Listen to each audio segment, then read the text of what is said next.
it's a strange world, the art world. It's a little bit like an aristocracy that what you never get to know what the rule is until you've broken the rule. And this man broke the rules, and he spent 90,000 odd pounds on art over a 4 or 5 year period, and it's mostly worthless now. Like, he couldn't resell it. Yeah. And so, if as I'm writing this piece, I wouldn't advise anyone to go anywhere near the art world if they wanted to make money, because you have to be so keyed into that world. If you see what I mean, it's all about access. So, yeah. Welcome to the Bold Brush Show, where we believe that fortune favors the bold brush. My name is Laura Oringo-Bayer, and I'm your host. For those of you who are new to the podcast, we are a podcast that covers art marketing techniques and all sorts of business tips, specifically to help artists learn to better sell their work. We interview artists at all stages of their careers, as well as others who are in careers tied to the art world, in order to hear their advice and insights. Today, we sat down with Orlando Whitfield, author of the book All That Glitters, a story of friendship, fraud, and fine art, where he tells readers all about his past as an art dealer, gallerist, and his complicated friendship with Inigo Philbrick, a disgraced art dealer who committed the largest art fraud in American history. In his riveting book, Orlando aims to dispel misconceptions about the art market while sharing his personal experiences within the market, as well as the meteoric rise and downfall of his friend. An HBO series is also in the works based on Orlando's book. In our conversation, Orlando discusses his experiences in the art world and his reasons for writing All That Glitters. He also describes the unconventional path that led him to art dealing and why he wouldn't necessarily recommend it as a career for others. We also discuss the lack of regulation in the art market and how it can allow for artificial price inflation that often does not benefit emerging artists. Orlando also tells us about his perspectives on the true value of art and how working in the market can turn artwork into a disenchanting object rather than a part of culture or history. We then talk about the challenges artists face in the unregulated art market as we explore the role of galleries, social media, and authenticity.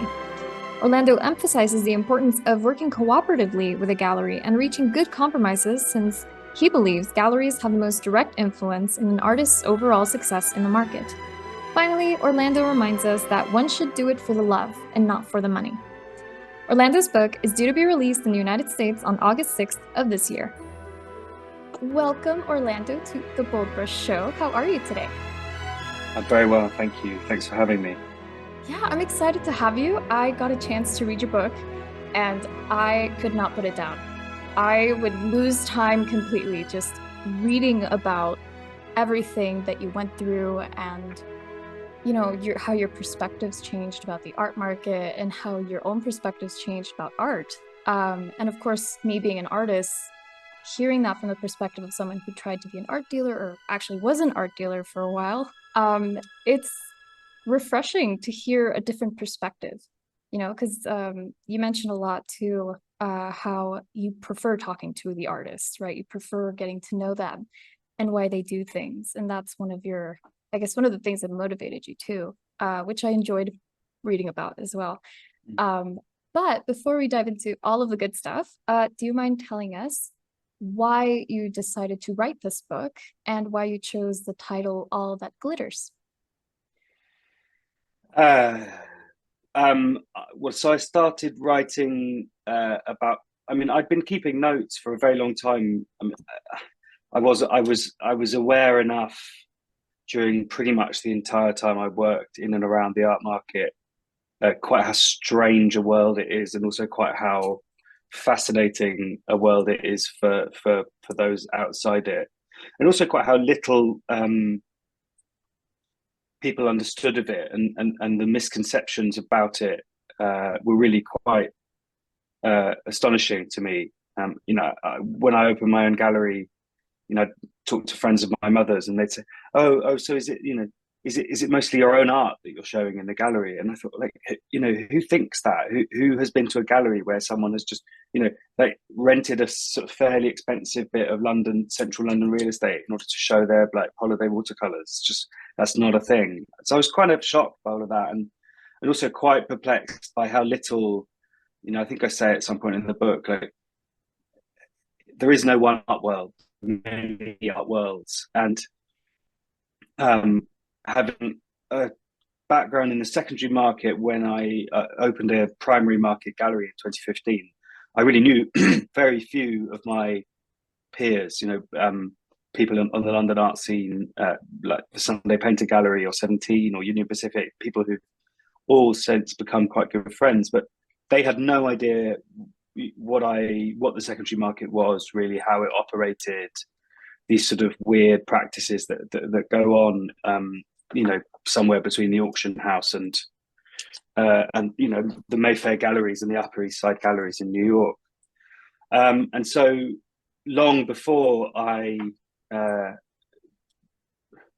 did my French exit on the art world in 2018, I had started kind of keeping notes, and it was sort of always my intention to write about it. Writing was something I'd always wanted to do, and years before that, I tried to write a novel, which my then boss, I worked in publishing, and my boss there, the editor-in-chief of the company, read something that I'd written and said, "Oh, excuse me, you can write, but there's no life in this book at all. Why don't you go away and do some living, and then try and write?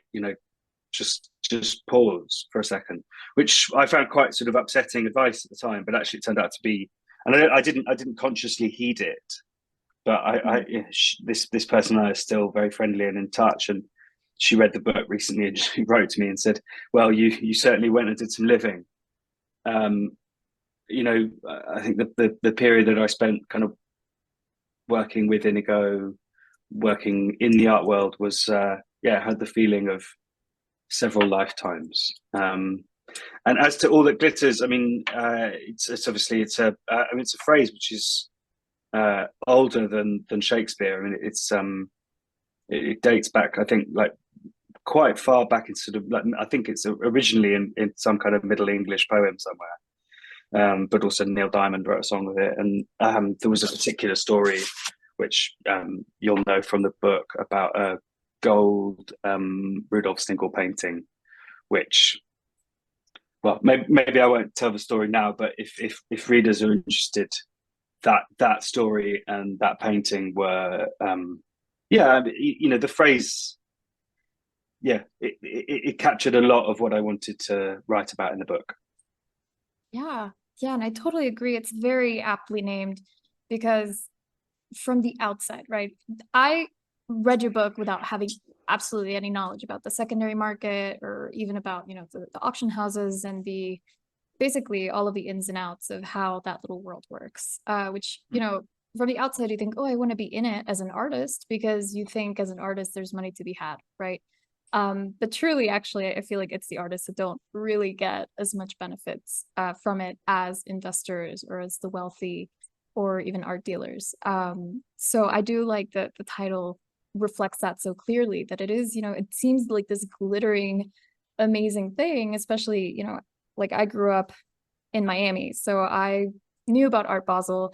I knew about all the fancy people who used to go there, and I'd be like, oh my gosh, maybe one day, I could be part of that. But then after hearing about how it really is from your perspective, it does seem like it's not really that golden. It does seem a bit like, oof, maybe I would think twice about being in that world.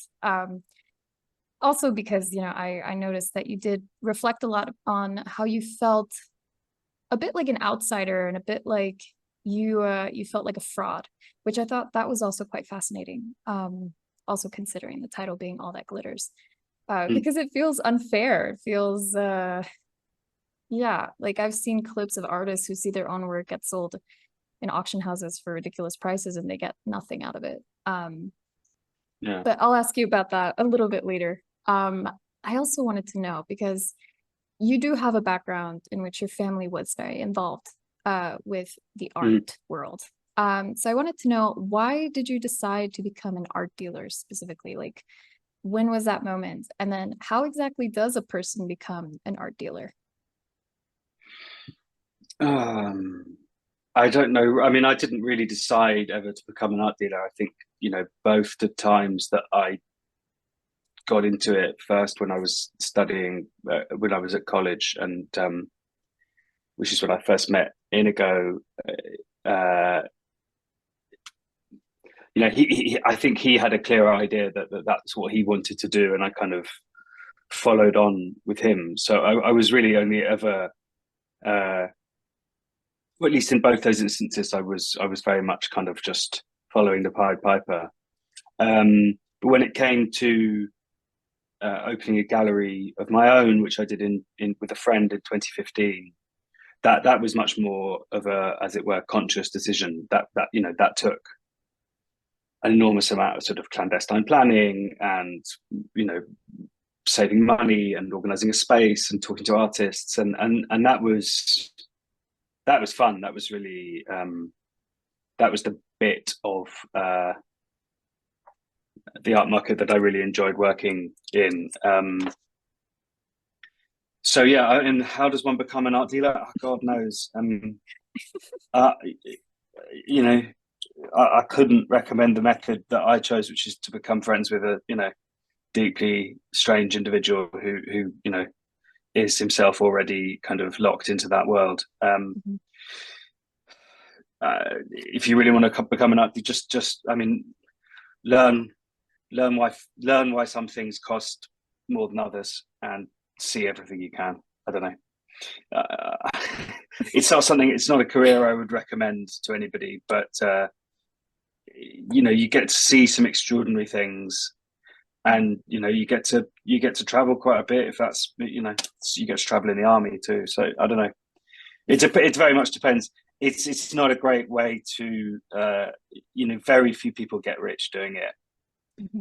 So if you think that you're going to become one of these kind of coiffured Frenchmen who wander around the place wearing loafers and no socks and with a black Amex, you're likely not. You're likely to actually become what I became, which was a sort of a struggling small business owner who works 6-7 days a week for 5-6 years on end, and you just get messed around by very wealthy people who at the end of the day, and this is something I've sort of been reflecting on quite a bit recently. You're selling a product that nobody needs to people who don't need to care. They're so rich, these guys, and I got so badly messed around by people who didn't even realize they were messing me around over the years. You have to have a pretty high tolerance for failure, because certainly in my early days, 9 out of 10 art deals just die, because again, you're selling something no one needs, and it's often quite expensive. I mean, it needs to be expensive, because certainly when you're working in the primary market, you're splitting the cost of you sell something for $1,000, you get 500 and the artist gets 500, which is fine, except that because the way the art world operates now, the art fair model has meant that you have to go to fairs the world over, and most collectors are incredibly lazy and impatient, and so they need their galleries to be near all the other galleries, which means the rent's gone up. So personally speaking, I think the 50-50 model is kind of crazy. I think there should be an adjusted way that artists can maybe should be able to take less at the beginning, because I think it's becoming harder and harder for gallerists to open galleries. But I think that there should be some way of, this is just spitballing, but there should be a way of adjusting the situation so that artists can earn money from their works in perpetuity. When as you just mentioned, things selling at auction for tens or hundreds of thousands of dollars, artists should be able to see some of that return. But also, the way that the art market is structured now, I think it's becoming, you have to be pretty rich these days, even to open a minor gallery in a small space miles away from the center of a city. It's not working. Yeah, I agree. It's especially now that the economy has really shifted I feel like, early 2000s was much more different in the gallery world than now, especially also after the crash in 2007. And of course, you guys in the UK have Brexit, which has also been really affecting the galleries and affecting primarily the arts. It's always the arts that end up failing or like losing the most money whenever there's an economic downturn. And I agree. I think it would be awesome. Like, and one of the questions that I sent you, I actually added about maybe if it would be possible or even worth it for artists to create some sort of contract where they get 10% post-secondary market. Like if their work gets to the secondary market, then they have to receive 10%. And I know right now that people can do that with NFTs, but it isn't so much happening in the real world. And I'd rather sell real art and get like real benefits from real art than NFTs. Yeah. Problem is who's enforcing it. Mm-hmm. You sign a contract. I sell one of your paintings to this some guy, and 2 years later, when that work has gone up in value, he sells it to another guy. It's a private transaction. It's pretty difficult to that contract is between you and the first person, and you've got no way of policing it. I mean, there's a thing called artist resale right, which is when works get sold at auction. There's an agency which will basically collect a certain amount of the money, but yeah, it's long term, it's not. Yeah, I mean, if I had solutions to all of this, I'm afraid I would put them in the book, but I just don't. Yeah, no, I totally get that. It is very hard. Also, because of the art market being basically an unregulated, chaotic mess, right? People can sell at ridiculous prices to the point where I remember in one part of the book, it really struck me where you said, I looked at this canvas and all I could see was the price. I couldn't even see the painting anymore. And that was huge for me because, it goes to show that, like, what exactly does value even mean? Right. But before we dive into value, I wanted to ask you actually, since we're talking about the art market, do you think it would ever be possible for it to be regulated? And is it even worth regulating it? I have no idea about how one would regulate a market. I mean, there are as I mentioned in the book, I think there are already, for example, there is a state law in in New York, which says that galleries have to put their prices. They have to have publicly displayed prices. But I'm sure you've been to galleries in New York. There are never prices displayed. That's been on the statute books, I think, since at least the 1970s, and it's routinely ignored. So, I think it's the appetite for setting up any kind of agency or you guys, and you have the SEC and we have the Financial Standards Authority in the UK. The thing is, it's a massive multi-billion dollar global business, but it affects relatively so few people that I think the public, like any kind of political appetite to put in place regulation with everything else that's going on in the world, I wouldn't hold my breath. I'd be shocked if I see it in my lifetime. But we can hope. We can hope. We can be a little bit delusional and hope that one day maybe it could get regulated. Which also reminded me. Yeah, it also reminded me of like that conversation you had with the guy who worked, I believe it was in a bank, and he was one of these guys the Goldman guy, yeah, the Goldman Sachs guy, and how he loved and hated that it was unregulated, the art market. And basically the art market is exactly like the stock market. I love that you made that comparison because it is very much, putting like basically, especially the part where people can buy parts of paintings, which I had no idea about. That is so trippy. Yeah. And then also basically the artificial inflation of the prices of artists' work, basically just so that someone can put it in a garage somewhere or in some sort of like box and like never really see it and just keep it for when they want to sell it.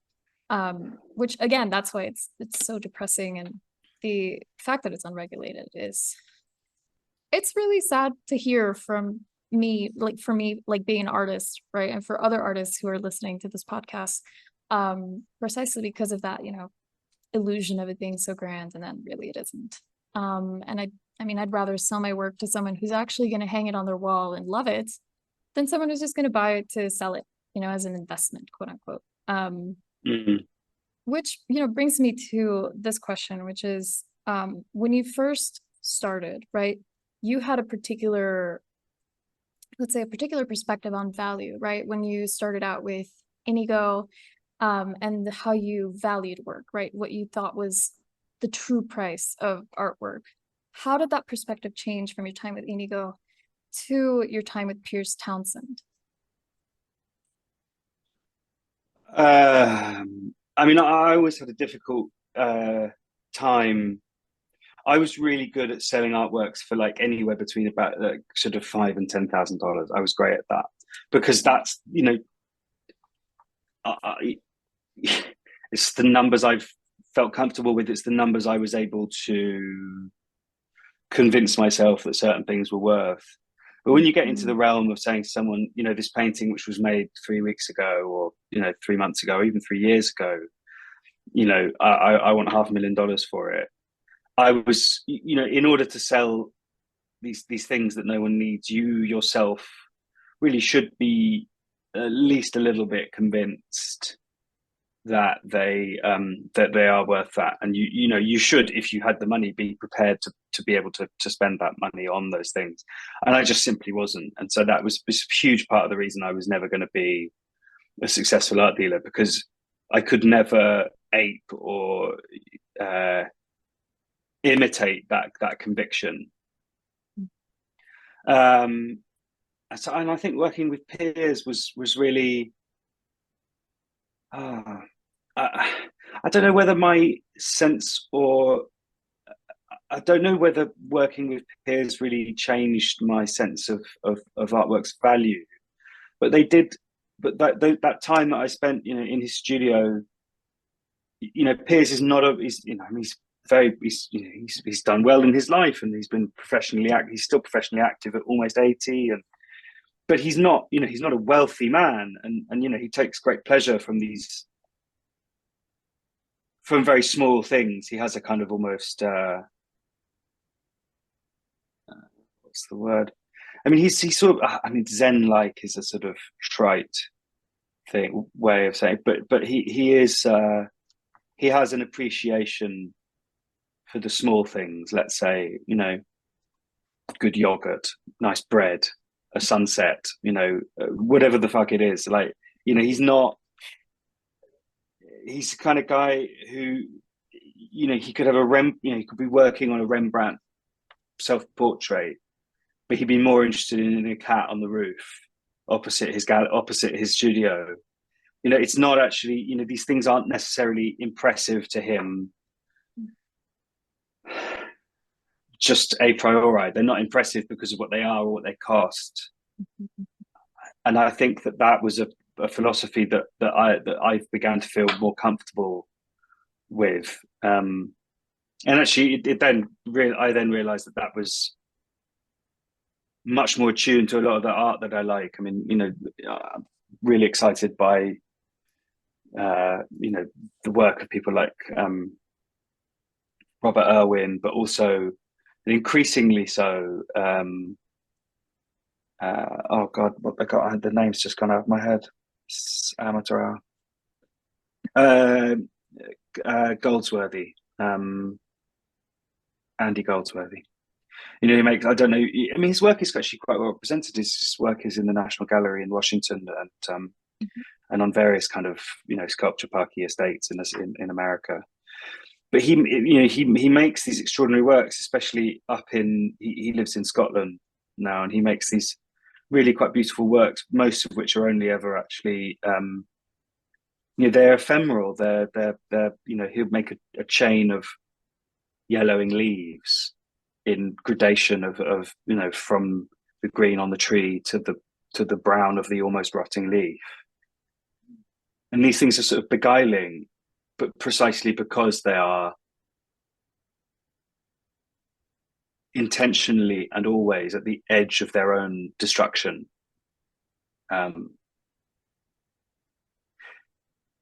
yeah, I think that their works that point to something outside of themselves, and I've begun to find those things more interesting and more exciting than many of the kind of big brash objects works that um, that I was involved in, and that the contemporary art market seems to be so perpetually enthralled to. Yeah. Yeah. I really like that you mentioned that about their work, that it's it reminds us of life on Earth, right? I feel like those are the works that tend to speak to a lot of people, I guess in a more honest way. Because in the art market, it does seem like it's usually, like you mentioned in the book, it's usually the loudest voice that gets all the attention, or the loudest, works decided by the small few people who want to inflate those prices, who, they say, this is great. Whereas when you take the time to actually appreciate the work and how it reminds you of the life that you're living, kind of like how you're saying about Pierce, where he's more interested in a cat on the roof or a sunset, it's because it is that circular part of life, of the cycles of life. And so much of the capitalist art market, in my opinion, is very much, they think they're immortal, and it seems to like it breaks all of the cyclical aspects of life, in my opinion. It seems very much like use, abuse, and leave behind, without the recognition that you use something and you have to basically sacrifice something for it. Like, you have to give a payment for it. But I feel like in this, the more post-capitalist world, it's a lot easier to just use, abuse, and it's someone else's problem after, Mm. Which kind of reminds me of the way that you seem to also show how artists are the ones who end up losing, especially the young artists who get involved in the market and they rise up really, really quickly, and then suddenly they get dropped and their prices also drop, which this is, that's something that they tell us as artists, like, if your prices drop, that's not a good thing, because your collectors who already have your work will feel like they've lost as well. Yeah. What are some other ways that you say that, or that you think and that you've seen artists end up losing in the art market?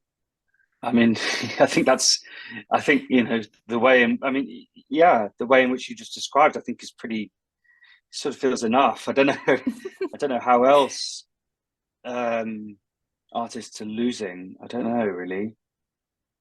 I mean, that presupposes that they are losing more. I mean, you could spend, 6 years in art school, come out, have a show which is incredibly successful, the works get bought, the market gets pumped, the works get dumped, and by the time you're 30, your career is over and you've made precisely, $20,000 or whatever it is. So I mean, I don't know how much more or what else there is, but yeah, I mean, careers can be made or broken with stunning alacrity, and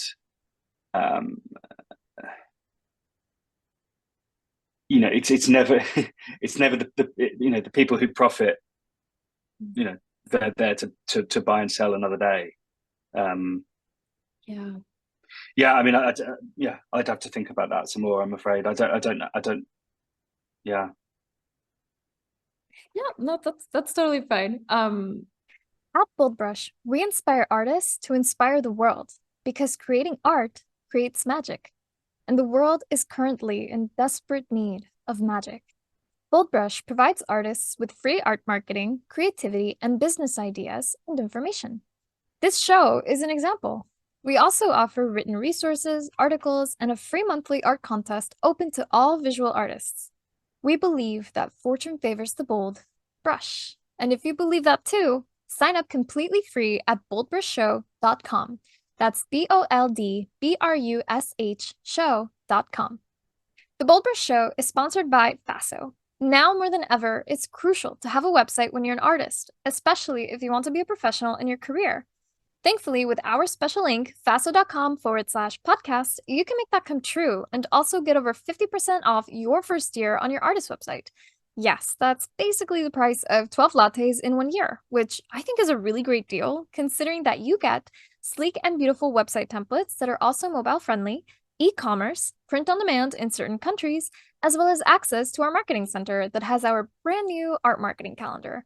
And the art marketing calendar is something that you won't get with our competitor. The art marketing calendar gives you day-by-day, step-by-step guides on what you should be doing today, right now, in order to get your artwork out there and seen by the right eyes so that you can make more sales this year. So if you want to change your life and actually meet your sales goal this year, then start now by going to our special link, faso.com/podcast. That's FASO.com/podcast. I mean, also, definitely, I think just in general, the artists stand to lose a lot in all aspects, since when it's a rich person, maybe they lose like $50,000 and that's a dime for them. That's not much. But for an artist, it's like their livelihood, their peace of mind as well. You mentioned also in the book how like a lot of those artists, they either overcome that, right? Or they end up having a mental breakdown and they quit painting. Yeah, exactly. Yeah, which is really unfortunate because, I mean, I think a lot of people make the mistake of wanting to become artists, thinking that they're going to be very, very wealthy as artists, which again, kind of like in the art dealer world, it's a very, very small number of artists who actually get to that point. And then it's an even smaller number who go into the contemporary art market, because there are so many different little worlds in the art world, right? Like I'm not in the contemporary market. I'm more in the imaginary realism or realism market, which is a lot smaller, a lot less lucrative. So that already limits how much someone in my position would be able to make. But yeah, even then, it's such a small percentage that even make it, that I think that if someone's looking to get into the art market as an artist, thinking they're going to get rich, they're going about it the wrong way. Like it's a little bit like you got to follow your passion. If you want to get rich, go do banking. I've no idea. No, very few people get rich. It's just that the people who get rich in worlds like the art world or any kind of media world, they it tends to be a lot more prominent, glamorous. But don't come into the. I'm writing a piece at the moment for a British newspaper about how to become an art collector, and it's don't don't. I mean, don't. No, I mean, I worked with. I had a client years ago. He was quite an unsavory man. He made his money he owned strip clubs. That was how he made his money, and he used to come to London. I mean, look, there's a market clearly, so whatever. I'm not judging him. If he can do what he wants, but he used to come down to London with sort of carrier bags full of cash and tell me and all of these young gallerists in London that he wanted to buy young art, which it was going to be his pension essentially.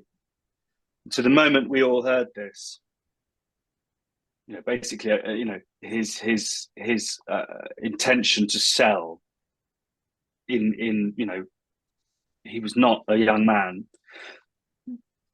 So whatever happened, he was going to be dumping this stuff within a decade.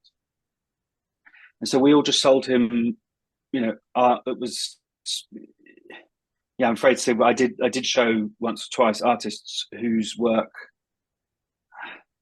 I don't know, I didn't have as much faith in as others. Unfortunately, you can't have total faith in every artist. Mm-hmm. And we tended to just sell this artist work that we weren't necessarily going to work with the artist again. We weren't going to protect the market when the works came up at auction, and everyone did this. Several of my peers and colleagues in the London art world sold this man work, which it never increased in value, but people were doing that intentionally. Mm-hmm. Because they didn't like the way that he was just effectively declaring this to be his investment. And I think everyone, it's a strange world, the art world. It's a little bit like an aristocracy that you never get to know what the rule is until you've broken the rule. And this man broke the rules, and he spent £90,000 on art over a 4 or 5 year period, and it's mostly worthless now. Like, he couldn't resell it. Yeah. And so, if as I'm writing this piece, I wouldn't advise anyone to go anywhere near the art world if they wanted to make money, because you have to be so keyed into that world. If you see what I mean, you have to be. It's all about access. So, yeah. Yeah. Yeah. And as you mentioned in the book, that is the primary currency of the art world, is access. Yeah. And also those, unfortunately, unspoken rules that people tend to break, and that's when they find out. Yeah, it does seem also very disingenuous too. I mean, someone just walking in being like, I want to buy work that I can sell in a few years. Like, first of all, like, that's really dumb. Like you said, because how is anyone gonna really know 10 years down the line if that specific artist's work is gonna be huge? Especially when a lot of those artists, say like Damien Hirst or a lot of these, they have connections that lead them to those much higher tiers. Whereas the young artist who's just starting out, they don't tend to have that network. They don't tend to have those connections that get them, up in the ranks. So yeah, I feel bad for that guy. I don't. I'm afraid I absolutely don't. Oh, well, that's okay. I mean, I think that, a friend of mine always used to say that good artists show with good galleries. And I think you really can tell a lot by, there are certain galleries in New York and London that I would go and see whatever they show, because I know them to be rigorous, interesting gallerists or dealers. Whereas, so I think that, that's a way that you can follow, that you can at least start. I mean, make sure that you like the gallery, that you think that the gallery is doing good things, because if they're not, it's very unlikely you're going to, that your work is going to, that the work is going to be treated well. That, I mean, all of these things, I think, good artists show with good galleries by and large. I think that's a truism. Yes, for sure. And also the fact that, a gallery that believes in the artist's work as well, like how you mentioned one of the first artists that you had in your gallery, you really loved talking to him, and you would, get to know him. You got to know him as a person, not just as like, oh yeah, we'll take your work, see if it like sticks, which unfortunately is something that's happening with a lot of galleries today, where they have a roster of like 100 artists to see which one sticks. And personally, I wouldn't want to work with that gallery, for example. But for sure, like you're saying, a gallery that actually curates properly and takes care of their artists, and puts on a good show, I think that's worth a lot more long term, because a lot of artists, they refer to working with a gallery as almost like a marriage, because oftentimes these galleries keep that artist essentially for the lifetime of that artist or the lifetime of that gallery. So I totally agree with you. Which also brings me to the following question, which is, who do you think is, has a much more prominent hand in the success of an artist? Do you think it would be like an art critic, a dealer, a gallery? I don't think that critics really have a role. Critics aren't making a market. They might help. It's certainly not going to help the artist starting out. It's going to, it's not going to help them to sell work. It might help to get some attention, but no, I think it's the gallerist, absolutely, because that's the person who is, helping you helping an artist to put together the body of work. It's oftentimes the person who is helping to fund the making of that work. I mean, I know of galleries who will quite often, have artists on an almost like a retainer or a salary, so that these people can go and make their work, and then that money then comes out of the money that the work is. That's a good. I think that's good practice. That it's few and far between, because gallerists have to be able to afford to basically pay a salary. I think the gallerist by all means makes, they're somewhere between, an agent, an editor, therapist, a spouse. I can't tell you, you know, how much time I spent talking to the artists that I worked with. They were, you know, occasionally, it's an odd relationship that a gallerist has with their artist, because it can be almost one of parent and child, but that role can reverse quite easily. It's a weird power dynamic. You know, who is it that has the power here? You know, it's this kind of like guest host thing. Anyway, yeah, that's a convoluted way of saying, yeah, it's definitely gallerists. I mean, curators obviously help, but you know, by the time you've got, you know, if you're an artist with a promising career, you know, it's going to be a while before you get in front of a curator, you know, get anywhere near a curator that's going to be in any way, you know, changing the way that your career is panning out. It's a gallerist for the first decade, and that's always going to be the formative time, I would say. Yeah, that makes sense. I mean, if a gallerist is the one that's also, you know, putting money into advertising for that artist and putting them out there. Like I know, for example, artists who were very little known until their gallerist took them, for example, to the LA Art Show, and then they blew up. Because a lot of people go to the LA Art Show to see the work there. And I agree, you know, sometimes that relationship can be complicated. I don't know, maybe you might have some experience with that, where I have had a friend who they worked with a gallery, and the gallerist told him, oh, paint me another 3 like that, because I could have sold that piece like 3 times. And then suddenly, you know, the artist's authentic voice and the things that they want to do kind of gets buried under a little bit of that capitalist mentality of give me more of this one thing.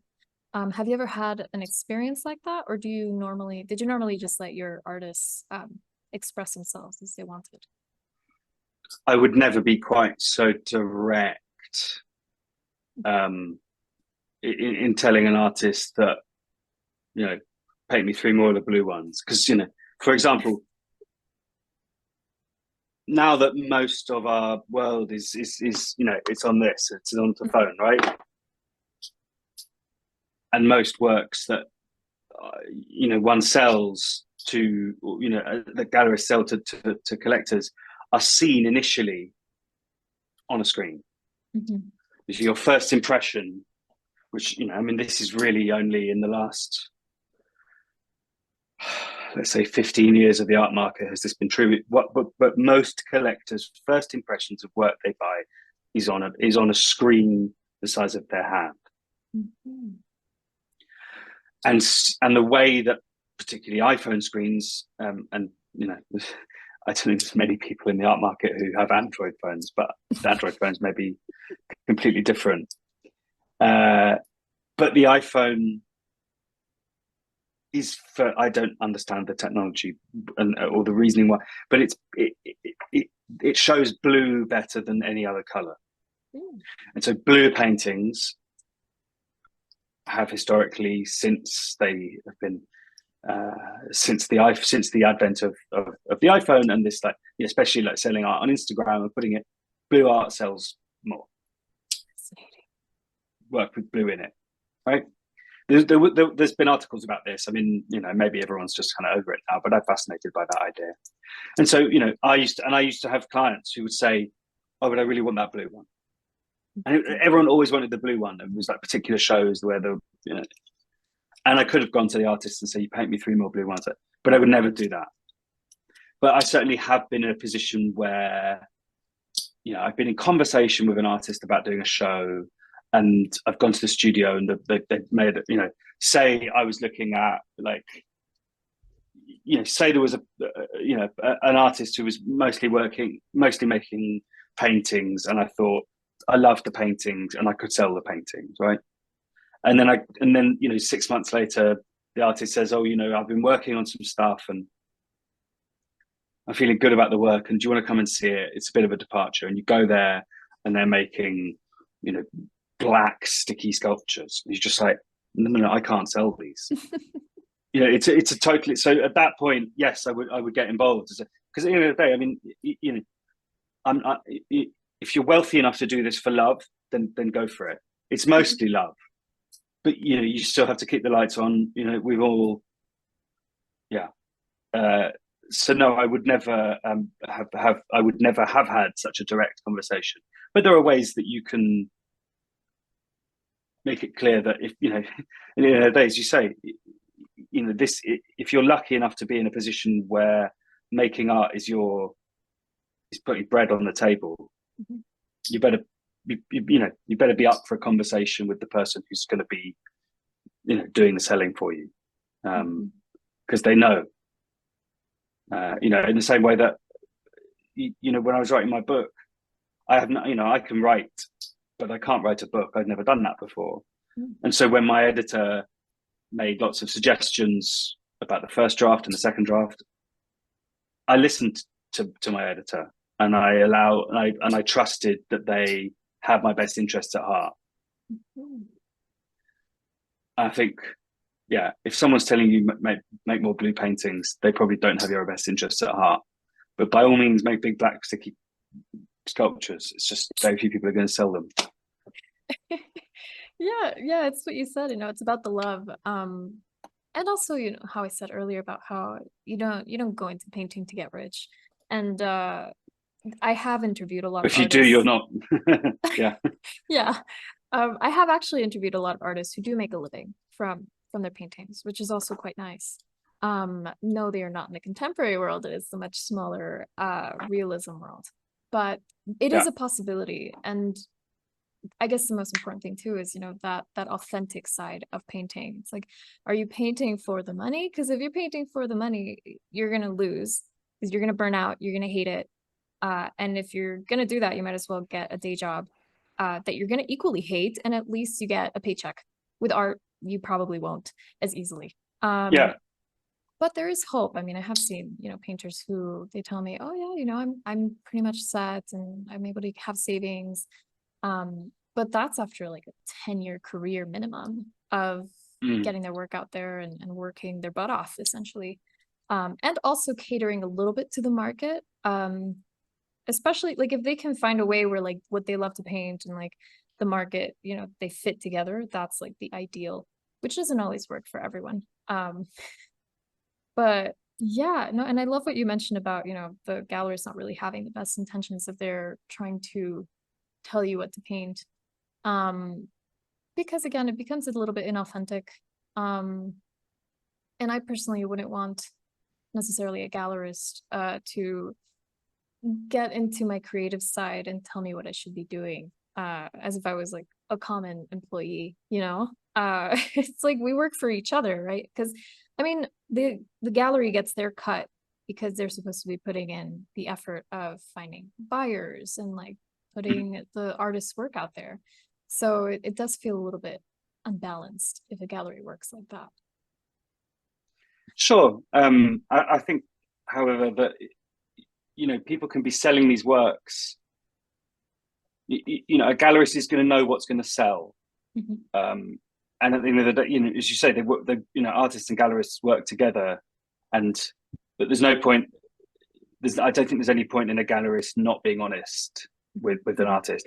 It is, you know, it's an editorial relationship. And it's one like all relationships should be. It's one where people, you know, should be able to compromise. You know, I mean, I had some pretty mad requests from artists of like, you know, could you block that window up? And could you, you know, I mean, really quite crazy things. And most of them we did. And most of the time it worked out. But, you know, sometimes I did things that I thought, well, okay, this person may be a genius. And then it actually just turns out that they were just a bit mad, and I indulged their whim and, you know, lost a catastrophic amount of money. So I think everyone's got to, it's about compromise and about having honest conversations, I think. Yes. Yeah, I completely agree. And actually, since, you know, you were a gallerist, I wanted to ask you, this is a bit of an extra question, but it might be of interest to the listeners.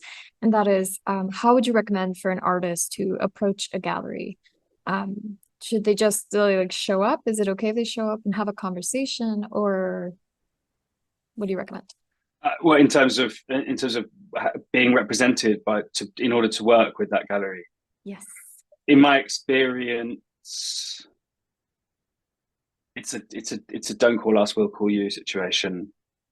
You know, uh, I have never I never took on an artist who just turned up at the gallery with a portfolio. Mhm. Not that I wouldn't have, but no artist ever came to me in that. No one ever did that, and I don't know that that's. Look, it may work for some people, but in a particular world that I worked in, we were unfortunately all kind of fighting over the same few artists. So it was, I was working in a very overheated market. Mhm. Everyone was just trying to, the moment that the Royal Academy show, Royal Academy schools shows on, everyone would, there'd be, young gallerists elbowing each other out the way to sign up whoever. So yeah, it was never something that I experienced, people coming to me with work. But I mean, I don't see why not, but yeah, it never happened to me, so I couldn't. I mean, most of the artists that I ended up showing came because I had this artist that I worked with, Chris Page, who was the first artist that I showed at the gallery, and we ended up showing two or three of his friends, and it came quite organically like that, and I liked that because it came out of one conversation after another. Mhm. So yeah. Yeah, fascinating. And also how you mentioned that you guys were actually, like the gallerists were mostly fighting over the same few people. Um, Mm. what really influenced that? Because I mean, today, of course, I don't know if maybe this also influenced your decisions as a gallerist, but today, of course, we have social media. And I have found that people who have large social media followings as artists usually get approached by gallerists to work with them. Is that something that you also experienced? Yeah, I mean, social media was definitely a thing, but it's not. I mean, I haven't worked as a gallerist since 2018, and Instagram was a thing then. I sold pictures over Instagram. Oh, wow. Um, people who would write, you'd put up exhibition shots or photographs of artworks online, and you get a message. Um, but yeah, I mean, social media in the art world is not something I'm unfortunately particularly. It's not something I know enough about Mm-hmm. to be able to say. But yeah, I mean, uh, I'm sure that the more following, the bigger following you have, the more art you're going to sell. I mean, but if you have 20,000 followers on Instagram, it doesn't mean you've got 20,000 buyers.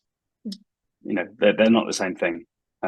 Because just to come back to it, like it's a product that nobody needs, Mm-hmm. and so the moment that there's a downturn in the economy, the art market is one of the things that at the upper echelons because people are investing in it and they're making good returns, and the market has been on a kind of bull run for almost 30 years. Mm-hmm. Um, that market will go largely unaffected, but it may weaken and soften a bit, and there's definitely a correction due. But yeah, I think people can be too focused on social media.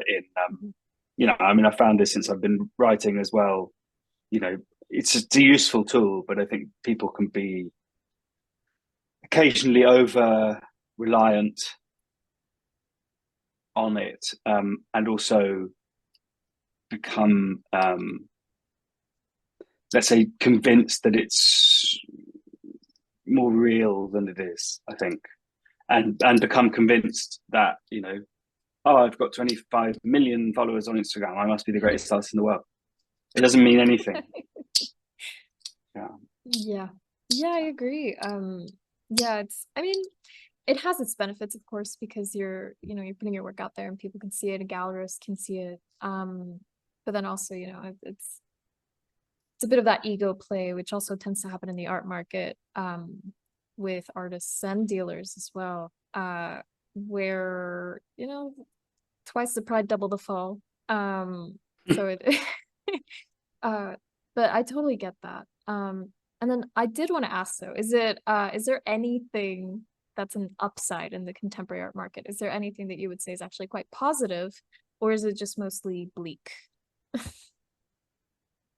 Yeah, I mean, look, there's great art being made and shown. I mean, my book came out of um, a difficult time in my life, and it wasn't a book about the good side of the contemporary art market, but it's very much there. I mean, there are wonderful people operating at all levels of the art market, and I hope that the book doesn't portray it as a relentlessly bleak world. It's incredibly fun sometimes. Yeah, look, I think as long as you make sure that in whatever capacity you work in the art world, if one does, forget about the money. It's not the real stuff. Although it can, unfortunately, yeah, too often art, the money can feel like everything, and it's just not. That's very well said. I completely agree. And again, that's why people become artists. It's for the love of it, not so much the money. And it's better to not delude yourself about the money, like you're saying. And by the way, I wanted to know, because you were saying that you wrote that book in one of the most challenging parts of your life. Was there one specific part of the book that you found most difficult to write? Yeah, I find it quite difficult to write about my father's death. I guess. Yeah. Yeah, that was really heartbreaking. And my condolences, of course. And it's understandable too, losing someone like that. Yeah. And you were also going through a tough time personally while that was happening, at least when you were, in the book. That's what it seemed like. That it was all around a hard time for you. Yeah. Yeah. Was there a part that was most positive though? Yeah, look, working with Piers was an amazing, Piers is still a very close friend. We see each other at least, once a week. And yeah, that was a wonderful kind of redemptive experience. A moment at which, or at least a period of time in which I really fell back in love with art for art's sake, I guess, for the sake of the objects themselves. I had to kind of get in. It seems that I needed to kind of get in contact with the actual physical objects in order to do this. Everything, I mean, as I'm sure you'll know, the contemporary art market can be quite sterile. All the work is brand new, or at least, that's the way it's meant to feel somehow. And it's very protected. It's behind, not that it shouldn't be, but if you're constantly seeing things behind velvet ropes, behind glass, I read this interview with Martin Kemp, who's he's Da Vinci expert, Leonardo da Vinci, and I've seen the Mona Lisa several times, and it's completely unremarkable, right? Because it's always surrounded by endless people with their iPhones and whatever. And he said, you never, you hear this extraordinary kind of disquisition on what it's like to see this thing out of its frame and to be in this sort of small space with this extraordinary thing. And he just says, it's beyond anything that you really. I mean, it's obviously an incredibly famous painting, and there are obviously different reasons for the fact that it's not. It's famous for reasons not connected to its status as an artwork, but rather its status as a cultural object. And I think that I had lost sight of those things, as you say. A lot of the work that I was seeing as its price tag. Those two things were so inextricably linked. And once I was out of that, I think I got to see work again. I got to see again. Yeah. Yeah. See clearly again. Yeah, The whole reason for why the market even exists. I mean, without the paintings, there would really be no market, right? yeah, Yeah, so it's a good point. And then also the actual real Mona Lisa isn't even on display. The one that they have up is a copy because the real one is so allegedly. fragile. Yeah, Yeah, yeah, that they usually keep it away from light and flesh and all of these things that can deteriorate mm, the real painting. At least that's what a conservator friend told me. She told me, yeah, no, that's not the real one. The real one's put away. It's too delicate. And yeah. seeing that would be amazing. Seeing a painting that's like there was that scene in your book actually where you mentioned how the people who deal older masterworks, say like Turner, Rembrandt, they Mm, carry these paintings around, like under their arm as like wrapped in yeah, newspaper. Whereas in the contemporary art market, it's like these delicate white gloves that they have to like take care, and they put the paintings in these temperature controlled vans. Which seems a bit topsy-turvy considering, these paintings by the old masters have lasted so long, and you would think they're even more delicate. Um, yeah. but But they tend to be worth. They tend to have a lower price point. yeah, which makes honestly no sense to me. Uh, it's I just find it funny that it feels a bit like one is for show, right? Like the contemporary side is a bit more for show, and a bit more of like how you said, all that glitters. Versus the masterworks that have survived so long, they are themselves, right? It like this is it kind of thing.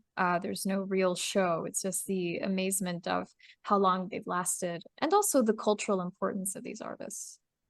Mm. Yeah.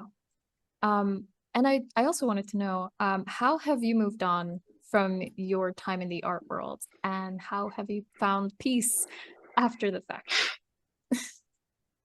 Well, I mean, I'm still talking about it, so I don't know whether I've moved on precisely. But have I found peace? That presupposes I found peace, which I'm not sure I have necessarily. But I don't know. Writing about it,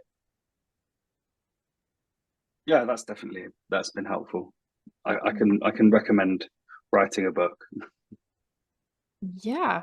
Yeah. And I find it, so perfectly, circular for you to have written a book because you had started working in that publishing house way back Mm, then when you gave up art dealing the first time with Inigo. yeah, Where you're like, no, I'm gonna go into writing. And it kind of seems very beautiful that you went full circle and went right back into writing.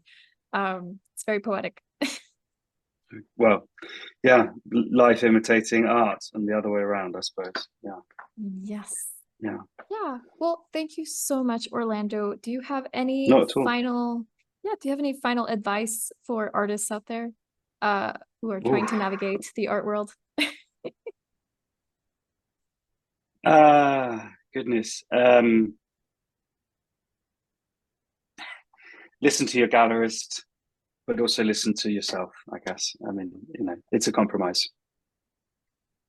Yes, definitely. Well, thanks again. And thank you so much for giving us some of your precious time to be on the podcast. I know you're probably busy doing a ton of interviews. And of course, your book, All That Glitters, comes out in the United States, I believe, August 6th. So I highly recommend it Yes. to everyone. Yes. Thank you. Thank you.